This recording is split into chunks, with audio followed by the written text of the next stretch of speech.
ذرا میرے سوالات کے جواب دیتے جائیے۔ آپ اس نوکر کے متعلق کیا کہیں گے جو آقا کی مقرر کی ہوئی ڈیوٹی پر جانے کے بجائے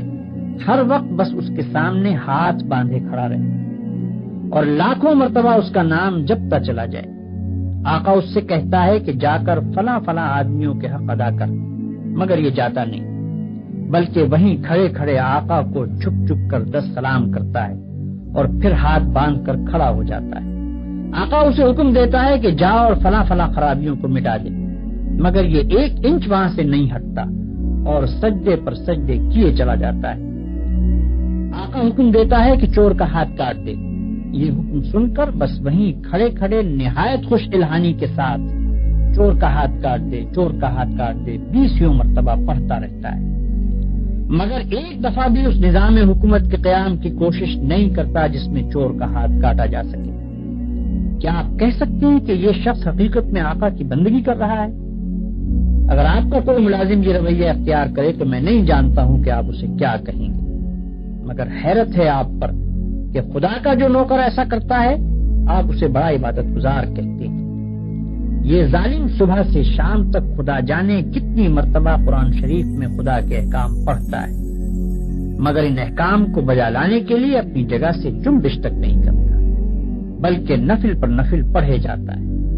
1000 دانہ تسبیح پر خدا کا نام جپتا ہے اور خوش الہانی کے ساتھ قرآن کی تلاوت کرتا رہتا ہے۔ آپ اس کی یہ حرکتیں دیکھتے ہیں اور کہتے ہیں کہ کیسا زاہد عابد بندہ ہے۔ یہ غلط فہمی صرف اس وجہ سے ہے کہ آپ عبادت کا صحیح مطلب نہیں جانتے۔ ایک اور نوکر ہے جو رات دن ڈیوٹی تو غیروں کی انجام دیتا ہے، احکام غیروں کے سنتا اور مانتا ہے، قانون پر غیروں کے عمل کرتا ہے اور اپنے اصلی آقا کے فرمان کی ہر وقت خلاف ورزی کیا کرتا ہے، مگر سلامی کے وقت آقا کے سامنے حاضر ہو جاتا ہے اور زبان سے آقا ہی کا نام جپتا رہتا ہے۔ اگر آپ میں سے کسی شخص کا نوکر یہ طریقہ اختیار کرے تو آپ کیا کریں گے؟ کیا آپ اس کی سلامی کو اس کے منہ پر نہ مار دیں گے؟ جب وہ زبان سے آپ کو آقا اور مالک کہے گا تو کیا آپ فوراً یہ جواب نہ دیں گے کہ تو پرلے درجے کا جھوٹا اور بے ایمان ہے، تنخواہ مجھ سے لیتا ہے اور نوکری دوسروں کی کرتا ہے، زبان سے مجھے آقا کہتا ہے اور حقیقت میں میرے سوا ہر ایک کی خدمت کرتا پھرتا ہے؟ یہ تو ایک معمولی عقل کی بات ہے جسے آپ میں سے ہر شخص سمجھ سکتا ہے، مگر کیسی حیرت کی بات ہے کہ جو لوگ رات دن خدا کے قانون کو توڑتے ہیں، کفار و مشرکین کے احکام پر عمل کرتے ہیں اور اپنی زندگی کے معاملات میں خدا کے احکام کی کوئی پرواہ نہیں کرتے، ان کی نماز اور روزے اور تسبیح اور تلاوت قرآن اور حج و زکوٰۃ کو آپ خدا کی عبادت سمجھتے۔ یہ غلط فہمی بھی اسی وجہ سے ہے کہ آپ عبادت کے اصل مطلب سے ناواقف ہیں۔ ایک اور نوکر کی مثال لیجیے۔ آقا نے اپنے نوکروں کے لیے جو وردی مقرر کی ہے، یہ ٹھیک ناپ تول کے ساتھ اس وردی کو پہنتا ہے، بڑے ادب اور تعظیم کے ساتھ آقا کی خدمت میں حاضر ہوتا ہے، ہر حکم کو سن کر اس طرح جھک کر بصر و چشم کہتا ہے کہ گویا اس سے بڑھ کر اطاعت گزار خادم کوئی نہیں، سلامی کے وقت سب سے آگے جا کر کھڑا ہوتا ہے اور آقا کا نام جپنے میں تمام نوکروں سے بازی لے جاتا ہے، مگر دوسری طرف یہی شخص آقا کے دشمنوں اور باغیوں کی خدمت بجا لاتا ہے، آقا کے خلاف ان کی سازشوں میں حصہ لیتا ہے اور آقا کے نام کو دنیا سے مٹانے میں جو کوشش بھی وہ کرتے ہیں اس میں یہ کمبخت ان کا ساتھ دیتا ہے۔ رات کے اندھیرے میں تو آقا کے گھر میں نقم لگاتا ہے اور صبح بڑے وفادار ملازموں کی طرح ہاتھ باندھ کر آقا کی خدمت میں حاضر ہو جاتا ہے۔ ایسے نوکر کے متعلق آپ کیا کہیں گے؟ یہی نہ کہ وہ منافق ہے، باغی ہے، نمک حرام ہے، مگر خدا کے جو نوکر ایسے ہیں ان کو آپ کیا کہیں گے؟ آپ سمجھتے ہیں کہ ہاتھ باندھ کر قبلہ رو کھڑے ہونا، گھٹنوں پر ہاتھ رکھ کر جھکنا، زمین پر ہاتھ ٹیک کر سجدہ کرنا اور چند مقرر الفاظ زبان سے ادا کرنا، بس یہی چند افعال اور حرکات بجائے خود عبادت ہیں؟ آپ سمجھتے ہیں کہ رمضان کی پہلی تاریخ سے شوال کا چاند نکلنے تک روزانہ صبح سے شام تک بھوکے پیاسے رہنے کا نام عبادت ہے؟ آپ سمجھتے ہیں کہ قرآن کے چند رکوع زبان سے پڑھ دینے کا نام عبادت ہے؟ آپ سمجھتے ہیں کہ مکہ معظمہ جا کر کعبے کے گرد طواف کرنے کا نام عبادت ہے؟ غرض آپ نے چند افعال کی ظاہری شکلوں کا نام عبادت رکھ چھوڑا ہے، اور جب کوئی شخص ان شکلوں کے ساتھ ان افعال کو ادا کر دیتا ہے تو آپ خیال کرتے ہیں کہ اس نے خدا کی عبادت کر دی اور اس کی تخلیق کا مقصد پورا ہو گیا، اب وہ اپنی زندگی میں آزاد ہے کہ جو چاہے کرے۔ لیکن اصل حقیقت یہ ہے کہ اللہ نے جس عبادت کے لیے آپ کو پیدا کیا ہے اور جس کا آپ کو حکم دیا ہے وہ کچھ اور ہی چیز ہے۔ وہ عبادت یہ ہے کہ آپ اپنی زندگی میں ہر وقت ہر حال میں خدا کی اطاعت کریں اور ہر اس قانون کی پابندی سے آزاد ہو جائیں جو قانون الہی کے خلاف ہے۔ آپ کی ہر جنبش اس حد کے اندر ہو جو خدا نے آپ کے لیے مقرر کی ہے، آپ کا ہر فعل اس طریقے کے مطابق ہو جو خدا نے بتا دیا ہے۔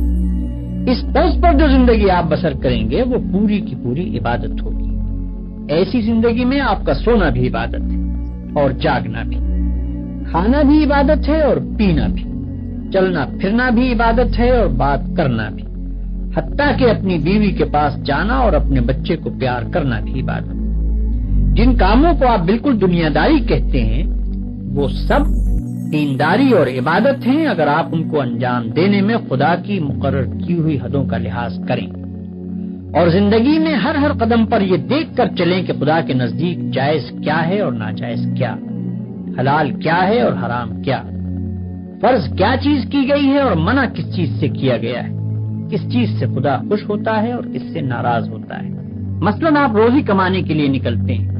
اس کام میں بہت سے مواقع ایسے بھی آتے ہیں جن میں حرام کا مال کافی آسانی کے ساتھ آپ کو مل سکتا ہے۔ اگر آپ نے خدا سے ڈر کر وہ مال نہ لیا اور صرف حلال کی روٹی کما کر لائے تو یہ جتنا وقت آپ نے روٹی کمانے پر صرف کیا یہ سب عبادت تھا، اور یہ روٹی گھر لا کر جو آپ نے خود کھائی اور اپنی بیوی بچوں اور خدا کے مقرر کیے ہوئے دوسرے حقداروں کو کھلائی، اس سب پر آپ اجر و ثواب کے مستحق ہو گئے۔ آپ نے اگر راستہ چلنے میں کوئی پتھر یا کانٹا ہٹا دیا اس خیال سے کہ خدا کے بندوں کو تکلیف نہ ہو تو یہ بھی عبادت ہے۔ آپ نے اگر کسی بیمار کی خدمت کی یا کسی اندھے کو راستہ چلایا یا کسی مصیبت زدہ کی مدد کی تو یہ بھی عبادت ہے۔ آپ نے اگر بات چیت کرنے میں جھوٹ سے، غیبت سے، بدگوئی اور دل آزاری سے پرہیز کیا اور خدا سے ڈر کر صرف حق بات کی تو جتنا وقت آپ نے بات چیت میں صرف کیا وہ سب عبادت میں صرف ہوا۔ بس خدا کی اصلی عبادت یہ ہے کہ ہوش سنبھالنے کے بعد سے مرتے دم تک آپ خدا کے قانون پر چلیں اور اس کے احکام کے مطابق زندگی بسر کریں۔ اس عبادت کے لیے کوئی وقت مقرر نہیں ہے، یہ عبادت ہر وقت ہونی چاہیے۔ اس عبادت کی کوئی ایک شکل نہیں ہے، ہر کام اور ہر شکل میں اسی کی عبادت ہونی چاہیے۔ جب آپ یہ نہیں کہہ سکتے کہ میں فلاں وقت خدا کا بندہ ہوں اور فلاں وقت اس کا بندہ نہیں ہوں تو آپ یہ بھی نہیں کہہ سکتے کہ فلاں وقت خدا کی بندگی و عبادت کے لیے ہے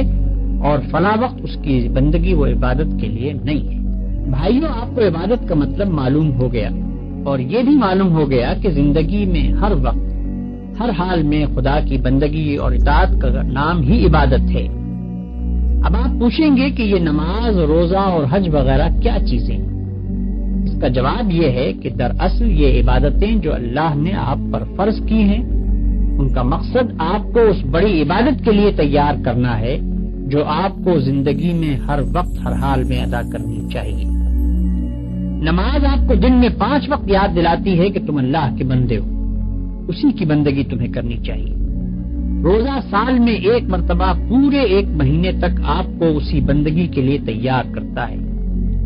زکوٰۃ آپ کو بار بار توجہ دلاتی ہے کہ یہ مال جو تم نے کمایا ہے یہ خدا کا عطیہ ہے، اس کو صرف اپنے نفس کی خواہشات پر صرف نہ کر دو بلکہ اپنے مالک کا حق ادا کرو۔ حج دل پر خدا کی محبت اور بزرگی کا ایسا نقش بٹھاتا ہے کہ اگر 1 مرتبہ وہ بیٹھ جائے تو تمام عمر اس کا اثر دل سے دور نہیں ہو سکتا۔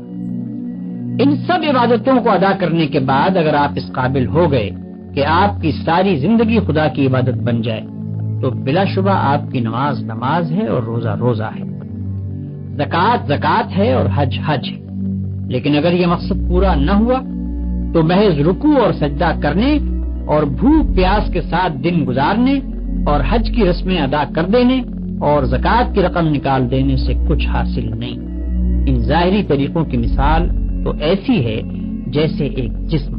کہ اگر اس میں جان ہے اور وہ چلتا پھرتا اور کام کرتا ہے تو بلا شبہ ایک زندہ انسان ہے، لیکن اگر اس میں جان ہی نہیں تو وہ ایک مردہ لاش ہے۔ مردے کے ہاتھ، پاؤں، آنکھ، ناک سبھی کچھ ہوتے ہیں مگر اس میں جان نہیں ہوتی، اس لیے تم اسے مٹی میں دبا دیتے ہو۔ اسی طرح اگر نماز کے ارکان پورے ادا ہوں یا روزے کی شرطیں پوری ادا کر دی جائیں مگر خدا کا خوف،